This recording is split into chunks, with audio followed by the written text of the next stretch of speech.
lived your life in a bubble, literally a bubble of information, a bubble of perception, and someone's come along without any warning and popped the bloody thing.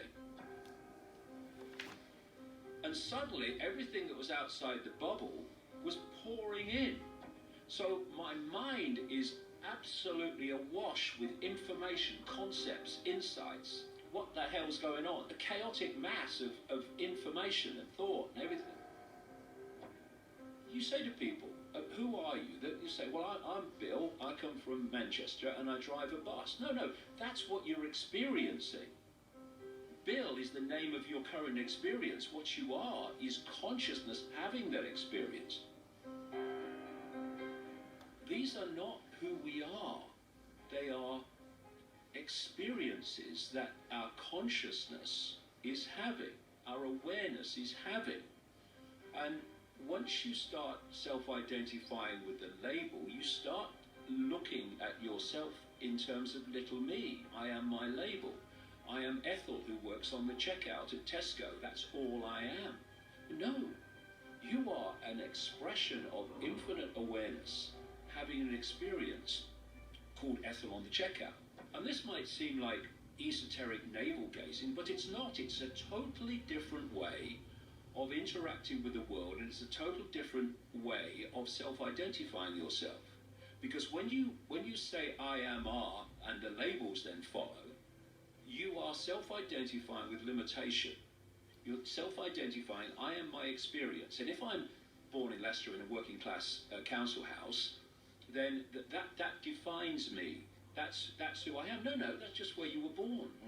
You have the potential to be whatever you want to be and whatever you choose to be.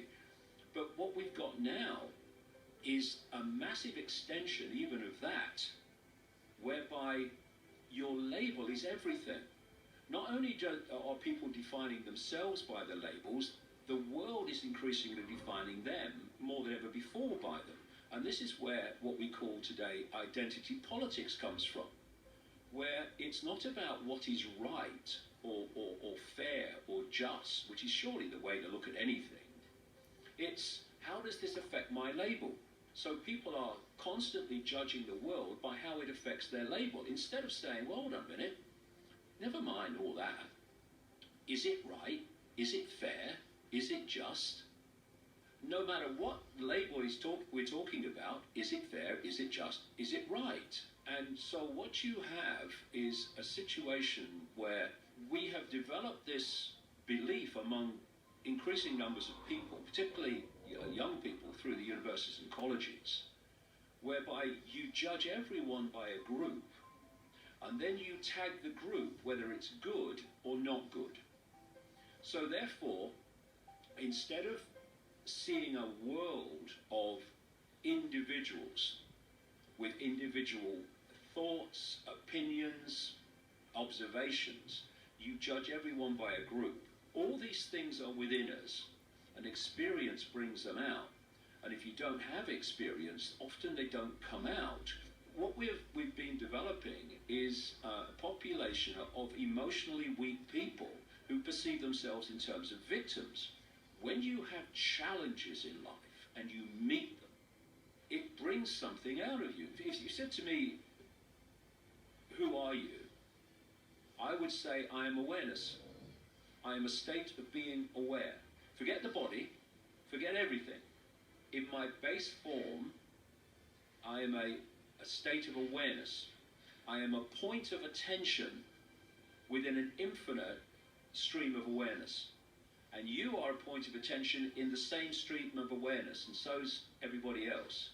When people leave the body, they've got no eyes, but they can still see. They've got no brain, but they can still think. It's because they are consciousness, and consciousness has the ability to hear, think, everything. But what the body does, you think of consciousness. Consciousness does not, if you like, vibrate. It's not within the frequency band of this reality we're experiencing. So it's like radio 1, radio 2, radio 3 or 4 are all sharing the same space, but they don't interfere with each other. Why? Because they're not on the same frequency. So consciousness is not in the range of frequency that we are directly experiencing in what we call the physical world. So to experience this band of frequency, this reality, our consciousness takes on what we call an external form, which is operating within the frequency band of this world. Remember that you are what you are. And what you are now can be something else whenever you choose to become the totality of what you are instead of the little me that you think you are. But if you look at it, the people who are abusing you, who are telling you you're not good enough, well, who the hell are they? Who are they? Who are they? Why do they matter? What the hell does it matter what they think about you? What does it matter? Oh, that person doesn't like you, gives you a hard time. Well, go and find someone else then. Stop interacting with them. Go and find some other people to interact with. Who are these people? Why are you allowing your life to be dictated by the opinions of other people? You are unique. So why are you worried about what they think? Why are you even worried, if you get it down to real basics, what your parents think of you? Because you are what you are. For me, the greatest gift you can give to your kids is to allow them to be what they are, to allow them to go in the direction that they feel to go into, instead of dictating to them the direction their life should take. Oh, you can't do that, or you can't do that, or what will the neighbours think? I mean, what will the neighbours think? Who cares? They don't think what they like. It doesn't matter. And I'll tell you from experience, it really doesn't matter what people say about you, what people do about you, what people think about you, so long as you don't care. Once you care about what other people think about you, they have control of your life. That'll be the frickin' day. We're all individual expressions of the same consciousness, just having different experiences. And we should start supporting each other and seeing us all as one consciousness having different experiences, instead of self-identifying with all these bloody labels. Self-identifying with labels. Stop saying that's who I am. No, that's what you're experiencing. What you are is the awareness, the eternal state of awareness that is having the experience.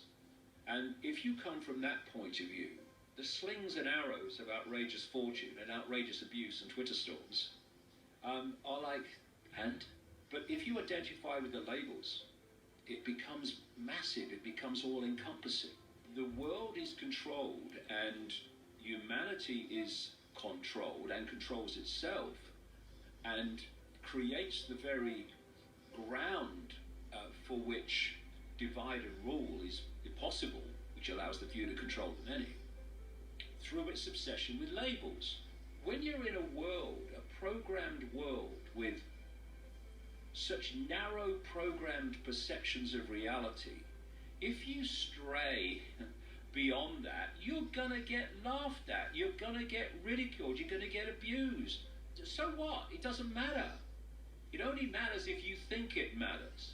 If you have a population that is living a reality which actually doesn't exist, but they experience it as if it does, you've already put them in a cul-de-sac of perception. And that's where you want them. If a few are going to control the many, you can't have an enlightened population. You've got to have an ignorant population that believes in things that aren't real.